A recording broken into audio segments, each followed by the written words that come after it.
केला बेचने वाली चुड़ैल। एक बार की बात है, जादूपुर नाम के एक गांव में करतब दिखाती एक औरत एक रेड्डी के लिए गांव में आती है। आइए आइए मेहरबान कदरदान, खाइए रोहड़ा के ताजे ताजे केले। कभी खाए नहीं होंगे ऐसे केले, पीले पीले केले खाइए। ये कहकर रोहड़ा हाथों में 4 केले लिए उन्हें सर्कल में जोर जोर से हवा में उछालती हुई करतब दिखाती है, जिसे देखकर आसपास के सारे बच्चे अपने अपने मम्मी पापा से उस औरत के पास जाने की जिद करने लग जाते हैं। पापा, ऐसा तो सर्कस में बॉल से होता है ना, ये आंटी तो केले से कर रही है। चलिए ना पापा, देखते हैं। रोहड़ा एक पतली सी तार पर चलती हुई केलों से करतब दिखाती है। आते जाते सभी लोग बाहर रुककर उसके करतब देखते हैं और वाह वाही करते नहीं थकते। जैसे ही एक आदमी पास आकर उसे पैसे देने लग जाता है, तब वो कहती है, अरे नहीं नहीं साहब, मैं करतब तो बच्चों के मन को बहलाने के लिए करती हूँ। धंधा तो मेरा केले का है। पीछे देखो मेरी रिड्डी, जो भी मेरे केले खाएगा मेरी तरह चुस्त दुरुस्त और तंदुरुस्त हो जाएगा। पता चलता है क्या कि मेरी उम्र 55 की है। अरे पर ऐसे ठंड के मौसम में कोई केला क्यों खाएगा? ये ऐसे वैसे केले नहीं है साहब, ये शरीर में गर्मी देते हैं। ठंड को दूर भगाए जो भी रोहिणा के केले खाए। पापा, अगर मुझे केले नहीं मिले तो मैं घर नहीं जाऊंगी। तभी उसके पापा कहते हैं कि बेटा, केले ठंड में कभी गर्मी नहीं देते। ये सब कहने की बातें हैं, सामान बेचने का तरीका है इनका। पर पिंकी नहीं मानती। मैं केले खाऊंगी। पिंकी की जिद के आगे नत्थू हार जाता है और उसे केले खरीद कर दे देता है।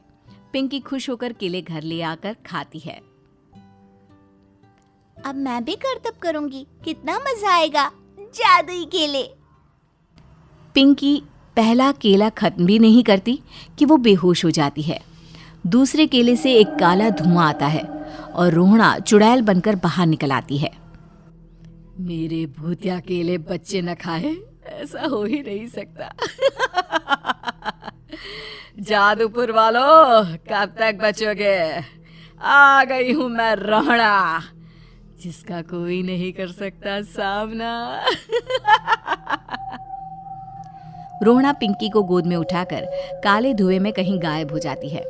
शाम के वक्त नत्थू घर लौटता है और पिंकी को घर में ना पाकर उसकी माँ से कहता है, माँ पिंकी कहाँ है?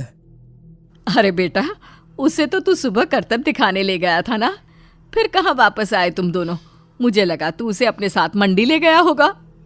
हे भगवान, मेरी बच्ची कहाँ गई? मैं उसे घर ही तो छोड़कर गया था माँ। नत्थू गांव के घर कोने में अपनी बेटी को ढूंढता है, पर उसे वो कहीं नहीं मिलती।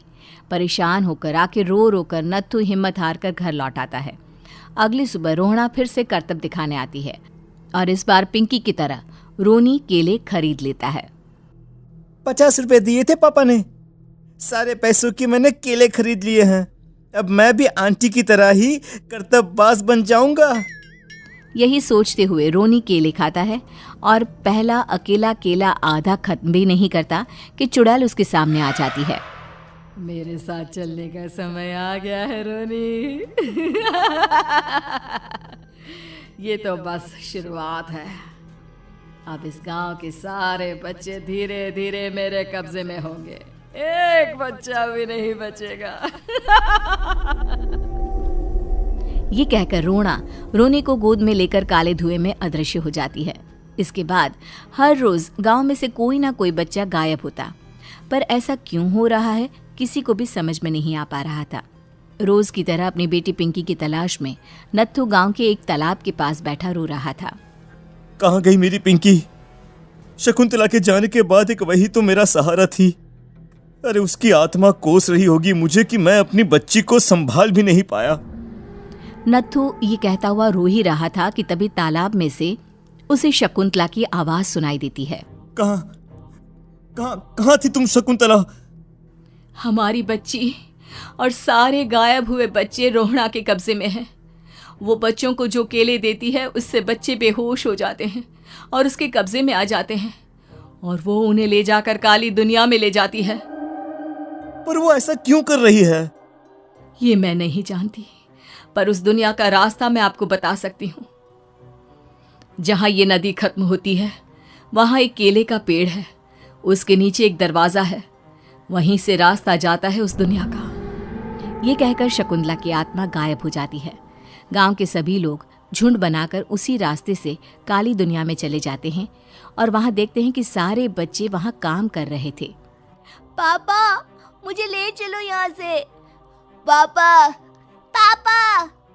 सभी बच्चे अपने मम्मी पापा से लिपट जाते हैं। तो तुम लोग यहाँ तक आ गए? क्यों हमारे बच्चों को पकड़ लिया तूने? तुझे शिकार ही बनाना है तो ले, हम सब आ गए हैं, हमें खा ले। नहीं, मुझे बच्चे चाहिए। मेरे बच्चे के बदले तुम लोगों के बच्चे। क्या मतलब? मैं इसी गांव में रहने वाली एक औरत थी। केले की चोरी के इल्जाम में मेरे बेटे को गांव वालों ने इतना मारा कि वो मर गया। उसी दिन मैंने ठान लिया कि गांव वालों का भी वही हाल करूंगी। कुछ दिन बाद बेटे के चले जाने के दुख में मैं भी मर गई और मेरी भटकती आत्मा एक चुड़ैल बन गई। और फिर मैंने बदला लिया तुम सबके बच्चे छीनकर।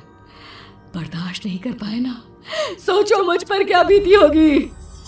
हमें माफ कर दो रोना। पता नहीं ये किसकी गलती थी, पर हम सभी माफी मांगते हैं। हमारी खुशियां लौटा दो, तुम भी तो एक माँ हो। गांव वालों की बात सुनकर रोना का मन पिघल जाता है और वो बच्चों को छोड़ देती है। उसके बाद काली दुनिया बच्चों के लिए जादुई दुनिया बन जाती है। अब कोई भी कभी भी वहां आ जा सकता था।